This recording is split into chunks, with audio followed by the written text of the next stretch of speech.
அன்பு நண்பர்களுக்கு வணக்கம்.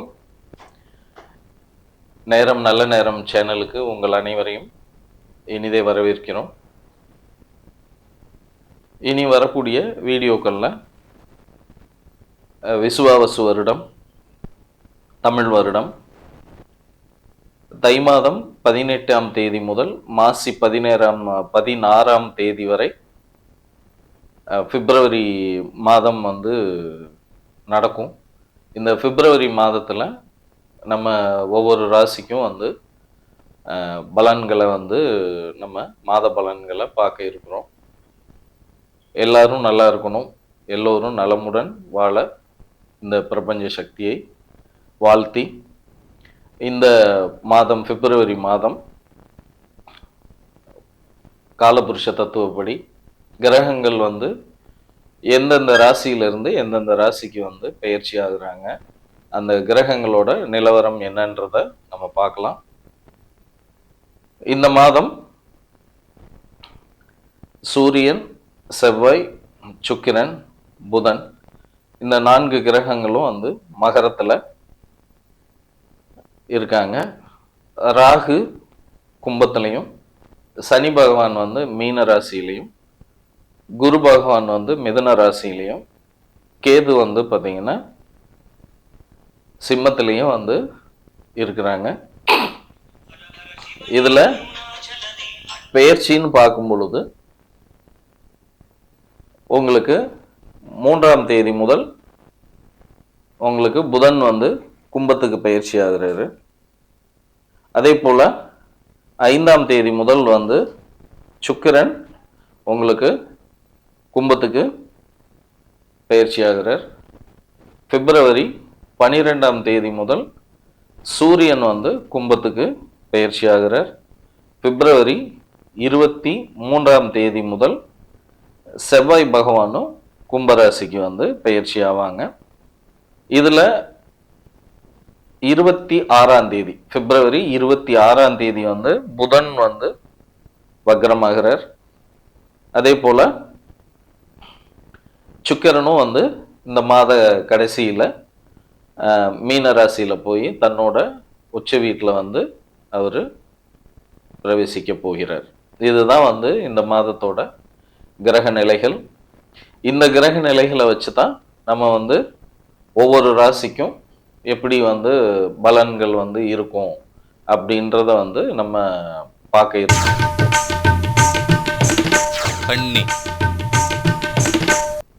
அன்பார்ந்த கன்னிராசி நேயர்களே, புத பகவான் உங்களோட ராசியில தான் ஆட்சியா இருப்பார். அப்போ அந்த அமைப்புல இருக்கக்கூடிய கன்னிராசி நேயர்களே, உங்களுக்கு இந்த பிப்ரவரி மாதம் என்னென்ன பலன்கள் இருக்கு அப்படின்றத நம்ம பார்ப்போம். இந்த மாத கிரக நிலவரங்கள்னு பார்க்கும் பொழுது உங்களுக்கு பஞ்சமஸ்தானத்துல சூரியன், செவ்வாய், சுக்கிரன், புதன், ருணரோக சத்துருஸ்தானமான 6ஆம் இடத்துல கும்பராசியில ராகு பகவான், 7ஆம் இடத்துல கண்டக சனி அமைப்புல மீன ராசியில சனி பகவான், உங்களுக்கு 10ஆம் இடத்துல குரு பகவான் சுகஸ்தானத்தை பார்த்துட்டு இருக்கார். 12ஆம் இடத்துல உங்களுக்கு அயன சயன போகம் அப்படின்னு சொல்லக்கூடிய 12ஆம் இடத்துல வெளிநாட்டு யோகத்தை தரக்கூடிய 12ஆம் இடத்துல கேது பகவான் சஞ்சரிக்கிறாங்க. இதுல தான் இந்த பிப்ரவரி மாதம் இருக்கு. இந்த பிப்ரவரி மாதத்துல 4 கிரகங்கள் பாத்தீங்கன்னா பெயர்ச்சி ஆவாங்க. அப்போ இந்த பஞ்சமஸ்தானத்துல இருக்கக்கூடிய 4 கிரகங்கள் அப்படியே உங்களுக்கு 6ஆம் இடத்துல பெயர்ச்சி ஆவாங்க. அப்ப இந்த 6ஆம் இடத்துக்கு எந்தெந்த கிரகங்கள் எந்த தேதிகள்ல பெயர்ச்சி ஆகுதுன்னு பார்ப்போம். மாத ஆரம்பத்திலேயே பிப்ரவரி 3ஆம் தேதி புதன், 5ஆம் தேதி சுக்கிரன், 12ஆம் தேதி சூரியன், 23ஆம் தேதி செவ்வாய். அப்ப இந்த 4 கிரகங்கள் உங்களோட பஞ்சமஸ்தானத்திலிருந்து ருணரோக சத்துருஸ்தானமான 6ஆம் இடத்துல ராகு பகவானோட சேர்ந்து சஞ்சரிக்கிறாங்க.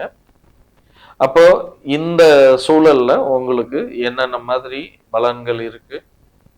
எப்படி வந்து இந்த மாதத்த வந்து நம்ம எளிதா வந்து கடக்க போறோம் அப்படின்றத நம்ம பார்க்கலாம்.